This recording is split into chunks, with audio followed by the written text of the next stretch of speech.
चलिए स्टार्ट करते हैं। Question number 3। A B C D is a rectangle and P Q R and S are the mid points of sides A B C C D and D A respect. मतलब कह रहा है A B C D एक rectangle है और उसकी जो point दे रखे हैं पी क्यू आर एस, वो A B C C D और डी ए के क्या दे रखे हैं, मिड पॉइंट दे रखे हैं। अभी मैं आपको यहाँ पे ड्रॉ करके दिखाऊंगा तो आप ज़्यादा अच्छी तरीके से समझ जाओगे। उसके आगे क्या कह रहा है, शो करिए वो क्वाड्रिलेटरल जो पी क्यू आर एस बनेगा वो एक रोम्बस होगा। चलिए ड्रॉ करते हैं इसको। Solution, A B C D एक रेक्टेंगल है। सबसे पहले हम ए बी सी डी बनाएंगे। चलिए देखते हैं। एक हमने एक लाइन ड्रॉ करी इस तरीके से। ये हमारा एक रेक्टेंगल है, इसका नाम दे देते हैं A B C and D. ठीक, अब इस A B C D rectangle में आपसे क्या बोल रहा है, P Q R and S mid points दे रखे हैं A B C C D and D A के। तो चलो बना देते हैं। ए बी का मिड पॉइंट दे रखा है पी, बी सी का मिड पॉइंट दे रखा है क्यू, डी सी का मिड पॉइंट दे रखा है आप आर, यहाँ लिख देंगे आर, और ए डी का मिड पॉइंट दे रखा है हमको एस।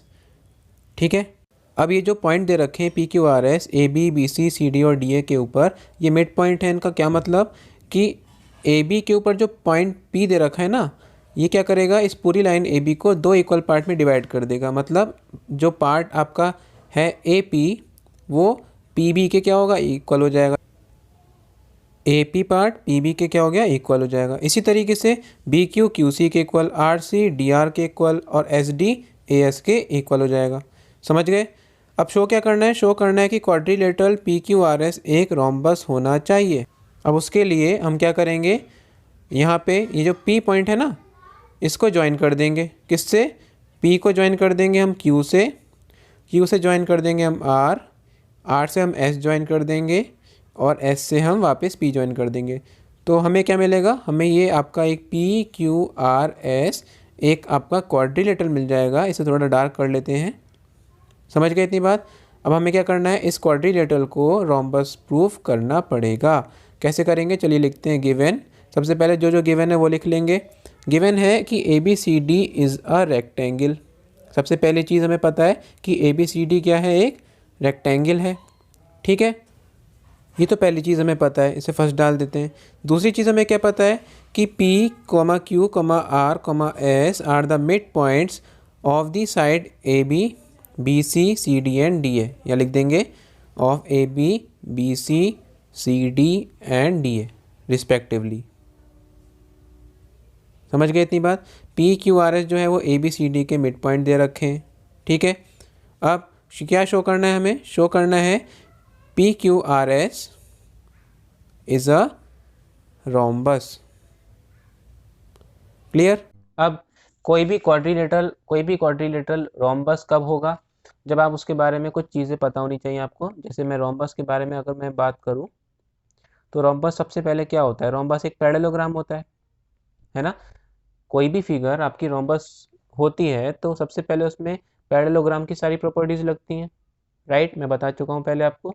और क्या क्या होता है जो रोम्बस को पैरेललोग्राम से डिफरेंट बनाता है, या फिर रोम्बस एक पैरेललोग्राम है। और क्या चीज़ें होती हैं रोम्बस में, सारी की सारी साइड्स बराबर होती हैं, है ना, ऑल साइड्स आर इक्वल। तो अगर हम ये प्रूफ कर दें कि पी क्यू आर एस एक पैरेललोग्राम है और इस पैरेललोग्राम की सारी सारी साइड्स आपस में इक्वल भी प्रूफ कर दें, तो ये पैरेललोग्राम आपका एक रोम्बस बन जाएगा। तो अब हमको दो चीज़ें पता चली जो हमें प्रूफ करनी है इसको रोम्बस बनाने के लिए। पहली चीज़ कि ये एक पैरेललोग्राम होना चाहिए, दूसरी चीज़ कि इसकी सारी साइड्स आपस में बराबर होनी चाहिए। मतलब पी क्यू क्यू आर के बराबर होनी चाहिए, ये क्यू आर आर एस और पी एस ये सब आपस में इक्वल होनी चाहिए, तब जाके ये आपका रोम्बस बन जाएगा और आपका क्वेश्चन सॉल्व हो जाएगा। क्लियर हो गई बात। तो सबसे पहला काम क्या है, इसको पैरेललोग्राम बनाना। वो कैसे करेंगे, अब यहाँ पे उन्होंने क्वेश्चन में क्या बोला, दो चीज़ें आपको दी हैं, एक तो ये रेक्टेंगल और एक ये मिड पॉइंट्स। अब क्योंकि मिड पॉइंट्स दे रखे हैं तो हम इनका इस्तेमाल करेंगे। कैसे इस्तेमाल करेंगे, मैं क्या करता हूँ, मैं डी और बी को ज्वाइन कर लेता हूँ। ठीक है, यहाँ लिख दूंगा ज्वाइन डी बी। समझ में आ गई बात। मैंने क्या करा, डी बी को ज्वाइन कर लिया। क्यों ज्वाइन करा अभी बताऊंगा। अब देखो यहाँ पे इसको ज्वाइन करने से क्या हुआ, दो ट्राइंगल्स बन गए। देखो दो ट्राइंगल्स बन गए, एक तो ये वाला ऊपर वाला, देखो इसका नाम क्या है, ए बी डी। ध्यान से समझना बिल्कुल मैं क्या बताना चाह रहा हूँ। ये एक ट्राइंगल बन गया और ये इसके मिड पॉइंट्स हैं पी और एस, और ये जो लाइन है ये इनको ज्वाइन कर रही है। आपने मिड पॉइंट थ्योरम में क्या पढ़ा था कि जब भी किसी ट्राइंगल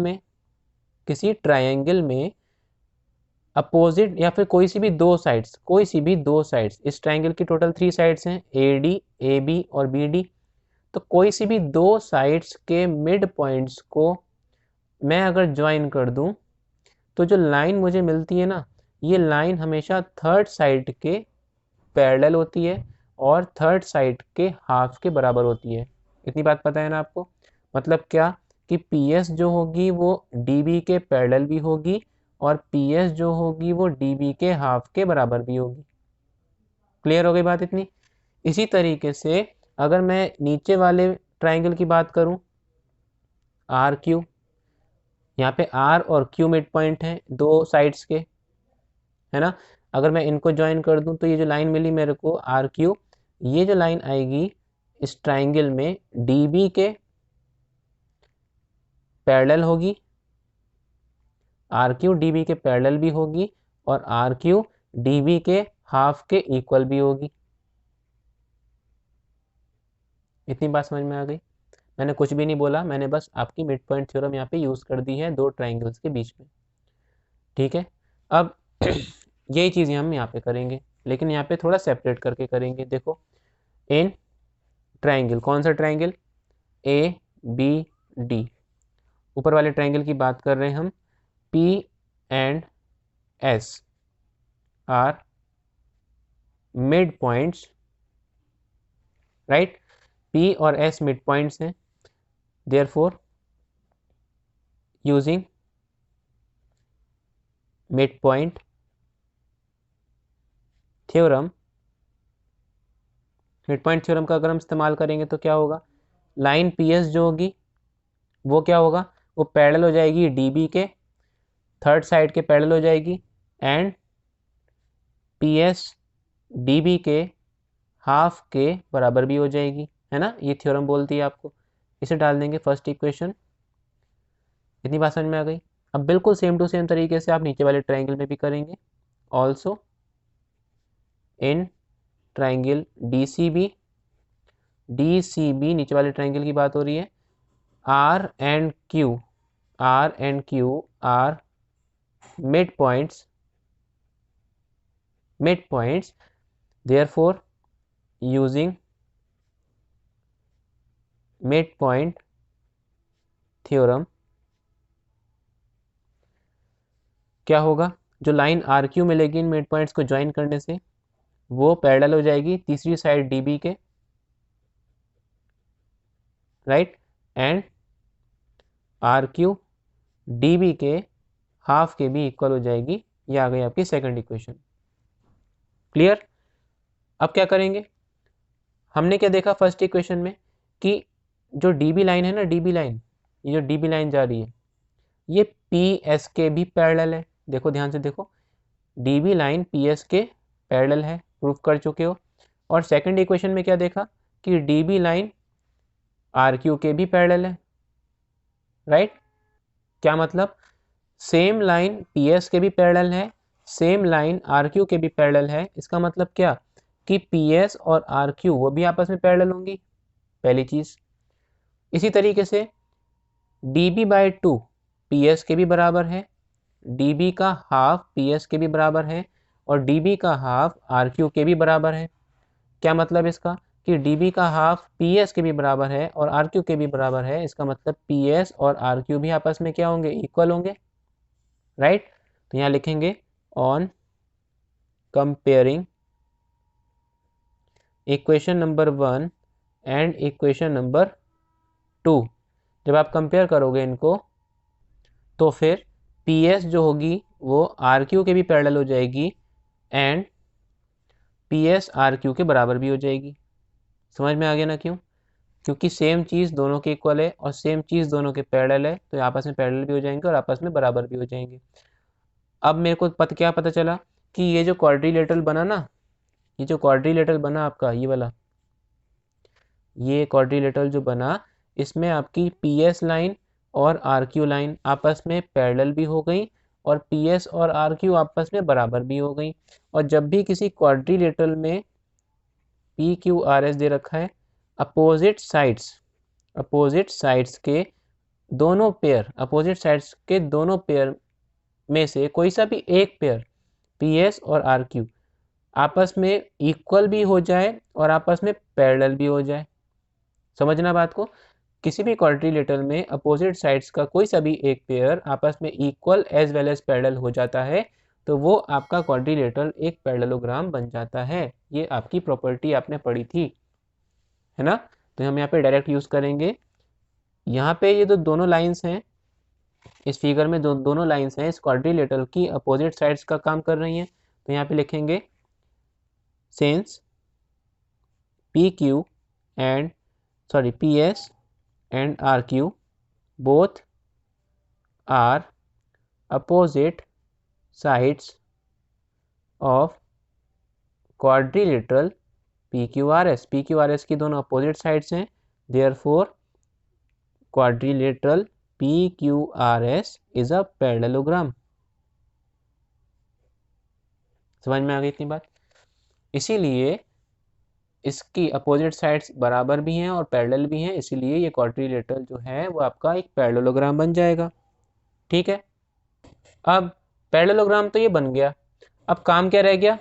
अब हमें क्या प्रूफ करना है कि ये पी क्यू आर एस जो है, जो कि अब पैरेललोग्राम बन चुका है, अब ये रोम्बस होना चाहिए। अब रोम्बस होने के लिए मैं क्या करूंगा, इस पैरेललोग्राम की सारी साइड्स मेरे को बराबर प्रूफ करनी पड़ेंगी। वो कैसे करूंगा मैं? तो अगर आप ध्यान से देखो, मैं इसको अलग से बना के दिखाता हूँ आपको। देखो ऐसे समझो, जैसे ये मैंने फिगर ड्रॉ करी, इस वाली फिगर में देखना, मेरे को क्या करना है, मेरे को इसकी सारी साइड्स ना आपस में बराबर प्रूफ करनी है। अब क्योंकि ये एक पैरेललोग्राम है, तो इसकी अपोजिट साइड तो बराबर है ही आपस में, मतलब P Q S R, P Q और एस आर ये तो आपस में बराबर है ही, और ऐसे ही पी एस और आर क्यू ये भी बराबर है। ये क्यों बराबर है? क्योंकि ये दोनों अपोजिट साइड्स होते हैं पैरेललोग्राम की, और पैरेललोग्राम की अपोजिट साइड्स आपस में बराबर होती हैं, इसलिए ये आपस में बराबर हैं। लेकिन मेरा काम क्या है, मेरे को प्रूफ करना है कि पी क्यू और पी एस दोनों आपस में बराबर होनी चाहिए, मतलब पी क्यू पी एस के भी बराबर होनी चाहिए, है ना? ऐसा करने से क्या होगा, ये सब की सब आपस में बराबर हो जाएंगी।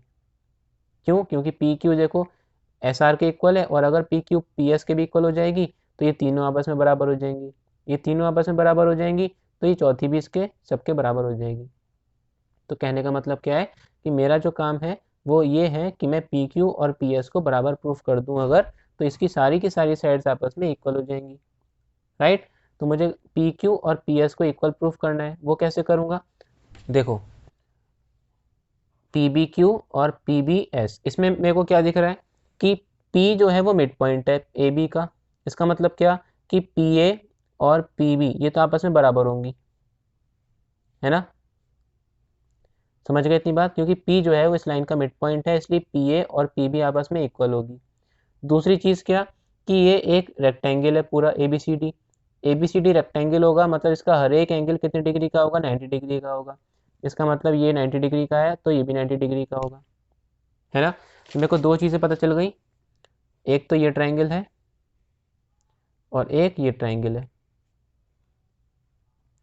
मुझे इसमें 90 दिख गया, मुझे इसमें 90 दिख गया, ये वाली साइड इसके बराबर है। अब क्या रह गया? साइड पता चल गई, एंगल पता चल गया। क्या ए एस और बी क्यू आपस में बराबर हैं? देखो अगर मैं बोलूँ, अब क्योंकि ये रेक्टेंगल है पूरा, इसका मतलब क्या कि ए डी जो है वो बी सी के बराबर है, मतलब कि ये पूरी साइड और ये पूरी साइड आपस में बराबर होगी, क्योंकि रेक्टेंगल की अपोजिट साइड आपस में इक्वल होती हैं। तो ए डी का हाफ और बी सी का हाफ भी तो बराबर होगा। ए डी का हाफ क्या होगा? ए एस, और BC का हाफ क्या होगा, BQ। क्यों? क्योंकि Q मिड पॉइंट है BC का और S मिड पॉइंट है AD का।